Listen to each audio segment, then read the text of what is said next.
ओम शांति।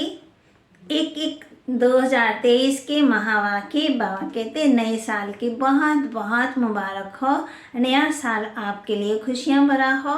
नया साल में आपने जो हमारे अंदर कमियां हैं, वो कमजोरियां हैं, उसको दूर करना है और उमंग उत्साह में रहना है। कभी भी अपनी खुशी को गुम नहीं करना है। तो बाबा हम बच्चों को बता रहे हैं, बाबा कहते अव्यक्त वर्ष में लक्ष्य और लक्षण को समान बनाओ। जो हमारे अंदर लक्ष्य है उसके हमारे अंदर वैसे लक्षण भी आने चाहिए। आज निराकारी और आकारी बाप दादा सर्वश्रेष्ठ ब्राह्मण आत्माओं को आकार रूप से और साकार रूप से देख रहे हैं। साकार रूप वाले आप सभी आत्माएं भी बाप के सम्मुख हो और आकारी रूपधारी बच्चे भी सम्मुख हैं। दोनों को बाप दादा देख हर्षित हो रहे हैं। सभी के दिल में एक ही संकल्प है, उमंग है कि हम सभी बासमान साकारी सो आकारी और आकारी सो निराकारी बासमान बने। बाप दादा सभी के इस लक्ष्य और लक्षण को देख रहे हैं। क्या दिखाई दिया? मेजॉरिटी का लक्ष्य बहुत अच्छा दृढ़ है, लेकिन लक्षण कभी दृढ़ है कभी साधारण है। लक्ष्य और लक्षण में समानता आना ये निशानी है समान बनने की। लक्ष्य धारण करने में बाबा कहते हैं 99% भी कोई है, बाकी नंबरवार है। फिर बाबा हम बच्चों को कहते तो लक्ष्य और लक्षण को भी नेचुरल और नेचर बनाने में अंतर क्यों? समय अनुसार, सर्कमस्टांस अनुसार, समस्या अनुसार कई बच्चे पुरुषार्थ द्वारा अपने लक्ष्य और लक्षण को समान भी बनाते हैं, लेकिन ये नेचुरल और नेचर हो जाए उसमें अब भी और अटेंशन चाहिए। ये वर्ष अव्यक्त फरिश्ता स्थिति में स्थित रहने का है। मना रहे हो ना? ये देख बाप दादा बच्चों के प्यार और पुरुषार्थ दोनों को देख देख खुश होते हैं। वाह बच्चे वाह। वाह का गीत गाते हैं ना साथ साथ सभी, और आगे सर्व बच्चों के लक्ष्य और लक्षण में समानता देखना चाहते हैं। आप सब भी यही चाहते हो ना? बाप भी चाहते हैं, आप भी चाहते हैं। फिर बीच में बाकी क्या है? वह भी अच्छी तरह से जानते हो। आपस में वर्कशॉप करते हो ना? बाप दादा ने लक्ष्य और लक्षण में अंतर होने की विशेष एक ही बात देखी। चाहे आकारी फरिश्ता चाहे निराकारी निरंतर नेचुरल नेचर हो जाए, इसका मूल आधार है निरहंकारी बनना। हंकार अनेक प्रकार का है। सबसे विशेष कहने में बल एक शब्द देह अभिमान, लेकिन देह अभिमान का विस्तार बहुत है। एक है मोटे रूप में देह अभिमान जो कई बच्चों में भी नहीं है, चाहे स्वयं की देह चाहे औरों की देह। अगर औरों की देह का भी आकर्षण है वो भी देह अभिमान है। कई बच्चे इस मोटे रूप में पास हैं। मोटे रूप में देह के आकार व लगाव व अभिमान नहीं है, परंतु इसके साथ साथ देह के संबंध से अपने संस्कार विशेष हैं, विशेष बुद्धि विशेष गुण हैं। कई कलाएं भी विशेष हैं, कोई शक्ति विशेष है। उसका अभिमान अर्थात अहंकार, नशा, रोब, ये सूक्ष्म देह अभिमान है।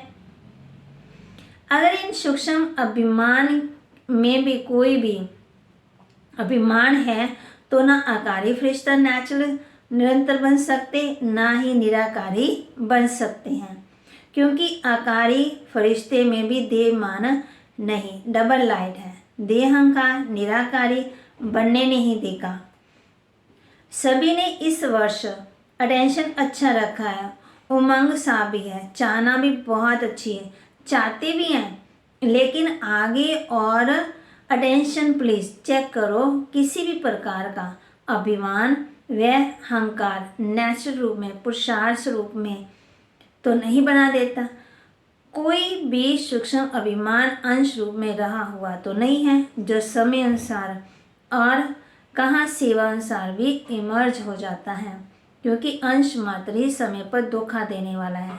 इसलिए इस वर्ष में जो लक्ष्य रखा है, बाप दादा यही चाहते हैं कि लक्ष्य संपन्न होना ही है।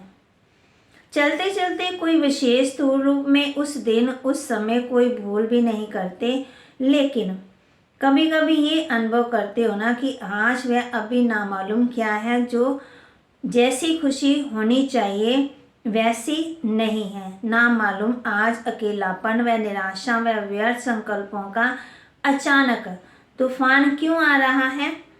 अमृत वेला भी किया, क्लास भी किया, सेवा भी, जॉब भी किया, परंतु ये क्यों हो रहा है? कारण क्या होता है? मोटे रूप में तो चेक कर लेते हैं और उसमें समझते भी हैं कि कोई गलती नहीं हुई, लेकिन सूक्ष्म अभिमान के स्वरूप का अंश सूक्ष्म में प्रकट होता है। इसलिए कोई भी काम में दिल नहीं लगेगी, वैराग्य, उदास फील होगा, या तो सोचेंगे कोई एकांत के स्थान पर चले जाएं, या सोचेंगे सो जाएं, रेस्ट में चले जाएं, या परिवार से किनारा कर लें थोड़े टाइम के लिए। इन सब परिस्थितियों का कारण अंशमात्र कमाल ही होता है। कमाल नहीं कहो, धमाल ही कहो, तो संपूर्ण निरहंकारी बनना, अर्थात आकारी, निराकारी, सहज बनना। जैसे कभी कभी दिल नहीं होती है कि क्या सदा ही एक ही दिनचर्या में चलना है, चेंज तो होनी चाहिए ना। चाहते भी हैं, ये स्थिति आ जाती है। जब निरहंकारी बन जाएंगे तो आकारी और निराकारी स्थिति से नीचे आने की दिल नहीं होगी, उसी में ही लवलीन अनुभव करेंगे, क्योंकि आपकी ओरिजिनल अनादि स्टेज है। तो निराकार आत्मा ने इस शरीर में प्रवेश किया, शरीर ने आत्मा में नहीं प्रवेश किया, आत्मा ने शरीर में प्रवेश किया है। तो अनादि ओरिजिनल स्वरूप तो निराकारी है ना, कि शरीरधारी है, शरीर का आधार लिया, लेकिन लिया किसने? आप, आत्मा ने। निराकार ने साकार शरीर का आधार लिया, तो ओरिजिनल क्या हुआ? आत्मा या शरीर? आत्मा, ये पक्का है ना। तो ओरिजिनल स्थिति में स्थित होना सहज है, या आधार लेने वाली स्थिति में सहज है। बाबा कहते हंकार आने का दरवाजा एक शब्द है, वो कौन सा है? मैं। तो ये अभ्यास करो, जब मैं शब्द आता है तो ओरिजिनल स्वरूप सामने लाओ। मैं कौन? मैं आत्मा या फलाना फलानी, औरों को ज्ञान देते है ना। मैं शब्द ही उड़ाने वाला है, मैं शब्द ही नीचे ले आने वाला है। मैं कहने से ओरिजिनल निराकार स्वरूप याद आ जाए, ये नेचुरल हो जाए, ये पहला पाठ सहज है। तो इसी को चेक करो, आदत डालो, मैं सोचा और निराकारी स्वरूप स्मृति में आ जाए। कितनी बार मैं शब्द कहते हो? मैंने ये कहा, मैं ये करूँगी, मैं ये सोचती हूँ, अनेक बार मैं शब्द यूज करते हो ना। तो सहज विधि ये है निराकारी व आकारी बनने की। जब मैं शब्द यूज करो, फौरन अपना निराकारी ओरिजिनल स्वरूप सामने आए। ये मुश्किल है, वह सहज है। फिर तो लक्ष्य और लक्षण समान हुआ ही पड़ा। सिर्फ ये युक्ति निरहंकारी बनाने का सहज साधन अपना के देखो, ये देह भान का मैं समाप्त हो जाए, क्योंकि मैं शब्द ही देहंकार में लाता है। और अगर मैं निराकारी आत्मा स्वरूप ये स्मृति में लाएंगे तो ये मैं शब्द ही देह भान से परे ले जाएगा। ठीक है ना। सारे दिन में 25-30 बार तो जरूर कहते होंगे, फलान बोलते नहीं हो, फिर सोचते तो होंगे मैं ये करूँगी, मुझे ये करना है, प्लान भी बनाते हो तो सोचते हो ना कि इतने बार का अभ्यास आत्मा स्वरूप की स्मृति बना देगी। निराकारी बन, आकारी फरिश्ता बन कार्य किया, और फिर निराकारी कर्म संबंध का स्वरूप में संबंध में आओ। संबंध को बंधन में नहीं लाओ, देवाभिमान में आना, अर्थात कर्म बंधन में आना। देह संबंध में आना अर्थात कर्म संबंध में आना, दोनों में अंतर है ना। देह का आधार लेना और देह के वश होना, दोनों का अंतर है। फरिश्ता वह निराकारी आत्मा देह का आधार लेकर देह के बंधन में नहीं आएगी, संबंध रखेगी लेकिन बंधन में नहीं आएगी। तो बाप दादा फिर इसी वर्ष में रिजल्ट देखेंगे कि निरहंकारी, आकारी, फरिश्ता और निराकारी स्थिति में लक्ष्य और लक्षण कितने समान हुए। महानता की निशानियां निर्माणता, जितना निर्माण उतना सबके दिल में महान स्वतः ही बनेंगे। बिना निर्माणता के सर्व के मास्टर सुखदाता बन ही नहीं सकते। निर्माणता निरहंकारी सहज बनाती है। बाबा कहते निर्माणता का बीज महानता का फल स्वतः ही प्राप्त कराता है। निर्माणता सबके दिल में दुआएं प्राप्त कराने का सहज साधन है। निर्माणता सबके मन में निर्माण आत्मा के प्रति सहज प्यार का स्थान बना देती है। निर्माणता महिमा योग्य स्वतः ही बनाती, तो निरहंकारी बनने की विशेष निशानी है निर्माणता। वृत्ति में भी निर्माणता, दृष्टि में भी निर्माणता, वाणी में भी निर्माणता, संबंध संपर्क में भी निर्माणता। ऐसे नहीं कि मेरी वृत्ति में नहीं था लेकिन बोल निकल गया, नहीं। जो वृत्ति होगी वो दृष्टि होगी, जो दृष्टि होगी वो वाणी होगी, जो वाणी होगी वे संबंध संपर्क में आएगा। चारों में ही चाहिए ना, 3 में है लेकिन 1 में नहीं है तो भी अहंकार आने की मार्जिन है। इसको कहा जाता है फरिश्ता। तो समझा बाप दादा क्या चाहते हैं और आप क्या चाहते हो। चाहना दोनों की एक है, अब भी करना भी एक ही करो। अच्छा, आगे सेवा के नए नए प्लान्स क्या बनाएंगे। कुछ बनाया है, कुछ बनाएंगे, चाहे ये वर्ष चाहे आगे का वर्ष।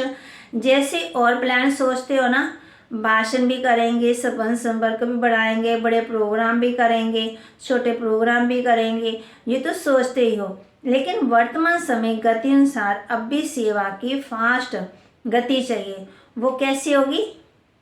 वाणी द्वारा, संबंध संपर्क द्वारा, सेवा द्वारा कर रहे हो, मनसा सेवा भी करते हो, लेकिन अब भी चाहिए थोड़े समय में सेवा की सफलता ज़्यादा हो। सफलता अर्थात रिजल्ट, उसकी विधि है वाणी के साथ साथ पहले अपनी स्थिति और स्थान के वाइब्रेशन पावरफुल बनाओ। जैसे आपके जड़ चित्र क्या सेवा कर रहे हैं, तो वहाँ कहते वाइब्रेशन द्वारा कितने भक्तों को प्रसन्न करते हैं। डबल विदेशियों ने मंदिर देखे, तो वहाँ कहते वाइब्रेशन बहुत काल का रहता, वाणी से सुना हुआ कभी कभी कईयों को भूल जाता, लेकिन वाइब्रेशन की शाप ज़्यादा समय चलती है। जैसे आप लोग अपने जीवन में अनुभवी हो कि कोई उल्टा वाइब्रेशन अगर आपके मन में या बुद्धि में बैठ जाता है तो उल्टा किया कितना समय चलता, वाइब्रेशन अंदर बैठ जाता और बोल तो उसी समय भूल जाएगा। लेकिन वाइब्रेशन के रूप में मन और बुद्धि में शाप लग जाती है और कितना समय उसी वाइब्रेशन के वश उस व्यक्ति के व्यवहार में आते हो, चाहे उल्टा हो चाहे सुलटा हो, लेकिन वाइब्रेशन मुश्किल से ही मिटता है। तमाम बच्चों कहते हैं लेकिन ये रूहानी वाइब्रेशन फैलाने के लिए पहले मन बुद्धि व्यर्थ को वाइब्रेशन से समाप्त करो। करेंगे ना तब रूहानी वाइब्रेशन फैला सकेंगे। किसी के प्रति अगर व्यर्थ वाइब्रेशन धारण किए हुए हैं तो रूहानी वाइब्रेशन नहीं फैला सकते। व्यर्थ वाइब्रेशन रूहानी वाइब्रेशन के आगे एक दीवार बन जाती है। चाहे सूर्य कितना भी प्रकाशमय हो, मगर अगर सामने दीवार आ गई, बादल आ जाए तो सूर्य के प्रकाश को प्रज्वलित होने नहीं देते। जो पक्का वाइब्रेशन है वो दीवार और हल्के वाइब्रेशन है वो है हल्के बादल, काले बादल। वो रूहानी वाइब्रेशन को आत्मा तक पहुंचने नहीं देते। जैसे सागर में कोई जाल डालकर अनेक चीज़ों को एक ही बार इकट्ठा कर लेते हैं ना, यहाँ कहाँ भी अपने जाल फैलाकर एक समय पर अनेकों को अपना बना लेते हैं। तो वाइब्रेशन एक ही समय पर अनेक आत्माओं को आकर्षित कर सकते हैं। वाइब्रेशन वायुमंडल बनाते हैं। तो आगे की सेवा में वृत्ति द्वारा रूहानी वाइब्रेशन के साथ साथ सेवा करो, तभी फास्ट होगी। वाइब्रेशन और वायुमंडल के साथ साथ वाणी की भी सेवा करेंगे तो भी एक समय पर अनेक आत्माओं का कल्याण कर सकते हो। तब आगे बाकी प्रोग्राम के लिए आगे भी बनी बनाई स्टेज प्रोग्राम और ज़्यादा करो और उसको और बढ़ाओ। संपर्क वाले, सहयोग वाले, है ना, उनकी वृद्धि करो। सहयोगियों का सहयोग किसी भी विधि से आगे बढ़ाते चलो तो बाबा कहते वह योगी बन जाएंगे। कई ऐसी आत्माएं होती हैं जो सीधा सहयोगी नहीं बनेंगी, लेकिन सहयोग लेते जाओ, सहयोगी बनाते जाओ तो सहयोग में आगे बढ़ते बढ़ते सहयोग उनको योगी बना देता है। तो सहयोगी आत्मा स्टेज में लाओ, उन्हों का सहयोग सफल करो। समझा क्या करना है? कोई भी एक आत्मा भी सहयोगी बनती है तो वह आत्मा प्रैक्टिकल में सहयोग लेने से, देने से, प्रत्यक्ष दुआओं से सहज आगे बढ़ती है और अनेकों की सेवा के निमित्त बनती है। फिर बात कहती 67 वर्ष में मास मुकर्रर करो। एक मास विशेष स्वयं के पुरुषार्थ से शक्ति धारण करने के अभ्यास के, जिसको आप तपस्या भटियाँ कहते हो। हर एक देश के अनुसार 2-2 मास फिक्स करो। जैसी सीजन हो 2 मास तपस्या, 2 से छोटी छोटी सेवा, 2 मास बड़े बड़े रूप की सेवाएं, ऐसे फिक्स करो। ऐसे नहीं कि 12 मास में इतने बिजी हो जाओ कि स्वयं की उन्नति के लिए टाइम ना मिले। बाम बच्चों कहती हैं जैसा देश का सीजन हो, कोई समय ऐसे होते जिसमें बाहर की विशेषता सेवा नहीं होती, तो बाप कहते हैं उसके लिए सारा विशेष प्रोग्राम रखो। अच्छा, इस वर्ष की सीजन की समाप्ति में क्या किया जाता है? समाप्ति में एक तो समारोह किया जाता है और दूसरा आध्यात्मिक बातों में स्वाह किया जाता है। तो अभी स्वाह क्या करेंगे? एक बात विशेष मन बुद्धि से स्वाह करो। वाणी से नहीं, सिर्फ पढ़ लिया वह नहीं, मन बुद्धि से स्वाहा। फिर देखो स्वयं की और सेवा की तीव्र गति कैसे होती है। तो आज की लहर है किसी भी आत्मा के प्रति व्यर्थ वाइब्रेशन को स्वाहा करो। कि थोड़ा थोड़ा रहेगा ऐसे नहीं समझो कि ये है वाइब्रेशन। बाबा कहते वह आत्मा भी नेगेटिव से पॉजिटिव में आ जाएगी, आनी है, क्योंकि जब तक ये व्यर्थ वाइब्रेशन मन बुद्धि में है तो फास्ट गति की सेवा हो ही नहीं सकती है। वृत्ति द्वारा रूहानी वाइब्रेशन फैलाने हैं। वृत्ति है रॉकेट, जो यहाँ बैठे बैठे भी जहाँ भी चाहो, जितना भी चाहो, पावरफुल परिवर्तन करना चाहो कर सकते हो। तो आगे समझा क्या करना है? पावरफुल वृत्ति से वाइब्रेशन से वायुमंडल बना सकते हो, चाहे वो रियल में रॉन्ग ही हो, लेकिन आपका उसका रंग रॉन्ग धारण नहीं करो। रॉन्ग को आप क्यों धारण करते हो? ये श्रीमत है क्या? समझा? अलग चीज है। तो वहाँ बच्चों कहते हैं इस वर्ष में मन और बुद्धि को बिल्कुल व्यर्थ से फ्री करो। खुद का परिवर्तन करना ना, वहाँ कहते यही फास्ट गति को साधारण गति में ले आती। इसलिए ये समाप्ति समारोह करो, अर्थात स्वाहा करो, बिल्कुल क्लियर, कैसा भी हो, लेकिन क्षमा करो। शुभ भावना, शुभकामना की वृत्ति से शुभ वाइब्रेशन धारण करो, क्योंकि लास्ट में आगे बढ़ते हुए यही वृत्ति वाइब्रेशन आपकी सेवा बढ़ाएगी। तब जल्दी से जल्दी कम से कम 9 लाख बना सकेंगे। समझा क्या करना है? क्या स्वाहा करना है? व्यर्थ वृत्ति, व्यर्थ वाइब्रेशन, स्वाहा। फिर देखो नेचुरल योगी और नेचुरल फरिश्ता बने ही हुए हैं। इस अनुभव पर बाबा कहते वर्कशॉप करो। कैसे होगा? नहीं, ये ऐसे होगा। अच्छा, सदा स्वयं को बार बार ओरिजिनल स्वरूप में मैं निराकारी हूँ, ऐसे निश्चय और नशे से उड़ने वाले, सदा निर्माणता और महानता की प्राप्ति के अनुभवी आत्माएं, ऐसे निर्माण सदा महान और सदा आकारी निराकारी स्थिति के नेचर को नेचुरल बनाने वाले सर्वश्रेष्ठ आत्माओं को बाप दादा का बहुत बहुत याद प्यार और नमस्ते। रूहानी बच्चों की रूहानी बाप दादा को दिलवा जान सिकवा प्रेम से नमस्ते। ओम शांति। प्यारे बाबा, मीठे बाबा, मेरे बाबा, शुक्रिया बाबा। वरदान दे रहे बाबा बच्चों को, इस मर्जीवा जीवन में सदा संतुष्ट रहने वाले इच्छा मात्रम अविद्या भाव। इस मर्जीवा जीवन में सदा संतुष्ट रहने वाले इच्छा मात्रम अविद्या भाव। आप बच्चे मर्जीवा बने ही हो सदा संतुष्ट रहने के लिए। जहाँ संतुष्ट है वहाँ सर्वगुण और सर्व शक्तियाँ हैं, क्योंकि रचयिता को अपना बना लिया तो बाम मिला, सब कुछ मिला।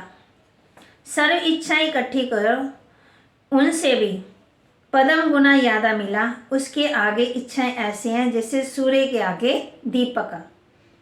इच्छा उठने की बात ही नहीं, छोड़ो, लेकिन इच्छा होती भी है, ये क्वेश्चन भी नहीं उठ सकता। सर्व प्राप्ति संपन्न, इसलिए इच्छा मात्रम विद्या सदा संतुष्ट मनी है। स्लोगन, जिनके संस्कार इजी हैं वह कैसी परिस्थिति में स्वयं को मोल्ड कर लेंगे। कौन मोल्ड करेंगे? जिनके संस्कार इजी हैं वह कैसी भी परिस्थिति में स्वयं को मोल्ड कर लेंगे। ओम शांति।